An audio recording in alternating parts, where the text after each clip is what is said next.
साल था 1999 और तारीख थी 3 मई। जमीन से लगभग 18,000 फीट की ऊंचाई पर कारगिल में बनी करीब 140 चौकियों को भारतीय सेना ने ठंड के मौसम में यूं ही छोड़ दिया था। सबको लगा कि इतनी ऊपर दुश्मन जा ही नहीं सकता, इसलिए सब बेफिक्र से थे। लेकिन शायद साल 1999 अपना नाम इतिहास के पन्नों में दर्ज करवाना चाहता था। एक दिन एक चरवाहा अपनी भेड़ बकरियों को चराने जंगल में गया, लेकिन कारगिल क्षेत्र की आबोहवा कुछ बदली बदली सी थी। जिन चौकियों को भारतीय सेना ने छोड़ा था, वहां उस दिन कुछ हलचल सी दिखी। उसने आगे बढ़कर देखा तो उसे वहां कुछ पाकिस्तानी सैनिक दिखाई दिए जो बंदूकों से लैस थे। भारतीय चौकियों में पाकिस्तानी सैनिकों का क्या काम? वो चरवाहा अपने जानवरों को वहीं छोड़ भागा भागा भारतीय सेना के कैंप में आया और कारगिल क्षेत्र में हुई सारी बातों को सेना के जवानों से बता दिया। 5 मई यह वो तारीख रही जब भारतीय सेना के कुछ जवान पेट्रोलिंग करते हुए कारगिल आए तो पाकिस्तानी सेना के जवानों ने उन्हें घेर लिया। उनमें से 5 सैनिकों को मौत की नींद सुला दिया गया। 5 जवानों की मौत की खबर काफ़ी बड़ी थी, जिससे सेना में भी गुस्सा बढ़ गया। क्षेत्र में अतिरिक्त जवानों की तैनाती की जाने लगी, लेकिन दुश्मन ऊंचाई पर था और इसी बात का फायदा वो उठा रहा था। इलाके में भारतीय सेना की संख्या में बढ़ोतरी वाली खबर से बौखलाई पाकिस्तानी सेना ने 9 मई की रात भारतीय सेना पर गोलीबारी करना शुरू कर दिया, जिससे भारतीय सेना का कारगिल में मौजूद गोला बारूद का स्टोर तबाह हो गया। इधर कारगिल में तो पाकिस्तान की सेना नापाक हरकत दिखाई रही थी, उधर उसकी एक और टुकड़ी लद्दाख के प्रवेश द्वार यानी द्रास, काकसार और मुश्कोहो सेक्टर में घुस चुकी थी। 5,000 पाकिस्तानी जवानों का मकसद इलाके पर कब्जा करने का था। हालात गंभीर होता देख अटल बिहारी वाजपेयी सरकार ने मीटिंग बुलाई और बैठक में फैसला लिया गया कि अब ईंट का जवाब पत्थर से दिया जाएगा। चूंकि दुश्मन ऊंचाई का लाभ ले रहा था, तो ऐसे में वायुसेना को कह दिया गया कि गद्दारों को सबक सिखाने का वक्त आ गया है।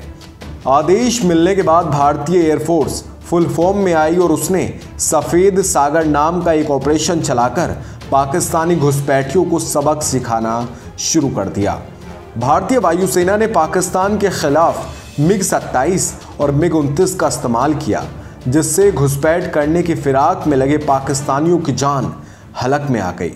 लेकिन फिर कुछ ऐसा हुआ जिससे भारत के सिर पर भी चिंताओं के बादल मंडराने लगे। असल में पाकिस्तान ने वायुसेना के लेफ्टिनेंट नचिकेता को बंदी बना लिया, जिसके चलते भारत के इरादों को थोड़ा सा झटका लगा, लेकिन वो रुके नहीं। इस घुसपैठ पर पाकिस्तानी सरकार ने हमेशा की तरह झूठ बोला और कह दिया कि उसमें पाकिस्तानी सेना शामिल ही नहीं है। लेकिन भारत सरकार तो उस मसले को काफ़ी गंभीरता से डील कर रही थी। मोर्चे पर सेना के जवान दुश्मनों का मुंह बंद करने में जुटे थे, तो वहीं सरकार भी बंद कमरे में बैठे बैठे पाकिस्तान को दुनिया भर में बेनकाब करने में जुटी थी। पहले 5 जून को उन सबूतों को अखबारों में दिया गया जिनसे घुसपैठियों के पाकिस्तानी रेंजर्स होने के पुख्ता सबूत मिले थे, और उसके बाद 11 जून को भारत ने जनरल परवेज मुशर्रफ और आर्मी चीफ लेफ्टिनेंट जनरल अजीज खान से बातचीत की एक रिकॉर्डिंग दुनिया के सामने रख दी, जिसमें इस बात का साफ तौर पर जिक्र किया गया था कि इस घुसपैठ में पाकिस्तानी आर्मी का हाथ है। भारतीय वायुसेना लगातार MiG-27 और MiG-29 से मिसाइल दागकर घुसपैठियों को जहन्नुम पहुंचाने में जुटी थी। इसी का रिजल्ट था कि भारतीय सेना ने पहले बाल्टिक और फिर द्रास सेक्टर पर अपना कब्जा फिर से कर लिया, लेकिन मंजिल अभी बाकी थी। दुनिया भर में पाकिस्तान के बेपर्दा होने के बाद उस पर चारों तरफ से दबाव बनना शुरू हो गया। 5 जून की सुबह सुबह अमेरिकी राष्ट्रपति बिल क्लिंटन ने परवेज मुशर्रफ के पास फ़ोन किया और कह दिया कि वो अपनी फ़ौज को कारगिल क्षेत्र से बाहर बुला ले, नहीं तो स्थिति खराब हो सकती है। दुश्मन का ध्यान बांटने के लिए भारतीय सेना ने 3 तरफ से कारगिल ऑपरेशन चलाने का फैसला किया। यही वजह रही कि मौसम की मार और ऊंचाई की बाधा को पार करते हुए भारतीय वायुसेना अपने टारगेट को पूरा करने के करीब पहुंचती गई। रात तो होती थी लेकिन कोई सोता नहीं था, क्योंकि सबके अंदर पाकिस्तान को वापस भगाने और भारत माता को कब्जा मुक्त कराने की भावना भरी हुई थी। 4 जुलाई को पहले भारतीय सेना ने टाइगर हिल्स पर अपना पुनः कब्जा किया और उसके बाद 5 जुलाई की शाम तक द्रास सेक्टर में भी फिर से तिरंगा लहरा दिया। देर शाम परवेज मुशर्रफ ने अमेरिकी राष्ट्रपति को फ़ोन करके कहा कि वो कारगिल से अपनी सेना को हटा रहे हैं। खबर सबके पास आ चुकी थी, लेकिन भारतीय सेना ऐसे ही विश्वास करने वाली नहीं थी। पहले उन सभी पोस्ट को कब्जा मुक्त कराया गया जिन्हें नापाक मुल्क पाकिस्तान ने ज़बरदस्ती कब्जा कर लिया था। उसके बाद उनमें तिरंगे को गाड़कर भारतीय सेना के शौर्य को जाहिर कर दिया।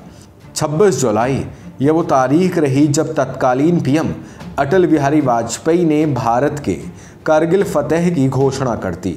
नापाक पाकिस्तान अब कहीं भी मुंह दिखाने के लायक नहीं रहा था। बताया जाता है कि इस युद्ध में बड़ी संख्या में रॉकेट और बम का इस्तेमाल किया गया। 8 मई से 26 जुलाई तक चले इस युद्ध में 527 भारतीय जवान अपनी मातृभूमि के लिए जान न्यौछावर कर गए थे। 1300 से ज़्यादा सैनिक ऐसे थे जो अपने हाथ पैर को खो चुके थे। बताया जाता है कि इस युद्ध ने पाकिस्तान को भारत के मुकाबिल बहुत ज़्यादा नुकसान पहुंचाया। उसके 3000 से ज़्यादा जवान मारे गए। इस युद्ध में बड़ी संख्या में रॉकेट और बम का इस्तेमाल किया गया। इस दौरान करीब 2,50,000 गोले दागे गए। वहीं 5,000 बम फायर करने के लिए 300 से ज़्यादा मोर्टार, तोपों और रॉकेट लॉन्चर का इस्तेमाल किया गया। लड़ाई के 17 दिनों में हर रोज़ प्रति मिनट में 1 राउंड फायर किया गया। बताया जाता है कि द्वितीय विश्व युद्ध के बाद यही एक ऐसा युद्ध था जिसमें दुश्मन देश की सेना पर इतनी बड़ी संख्या में बमबारी की गई थी। इस युद्ध ने पाकिस्तान के उस दावे की पोल को खोलकर रख दिया था जो उसने 1965 और 1971 का युद्ध हारने के बाद किया था। इस युद्ध ने पाकिस्तान के दुनिया भर में पाक साफ होने की बात कहते फिरने पर भी सवालिया निशान छोड़ दिया था। यह ऐसा युद्ध था जिसने पाकिस्तान को बता दिया था कि बाप के सामने बेटा ज़्यादा समय तक टिक नहीं सकता। दोस्तों, आपको हमारा ये किस्सा कैसा लगा? प्लीज़ कमेंट सेक्शन में हमें ज़रूर बताइएगा।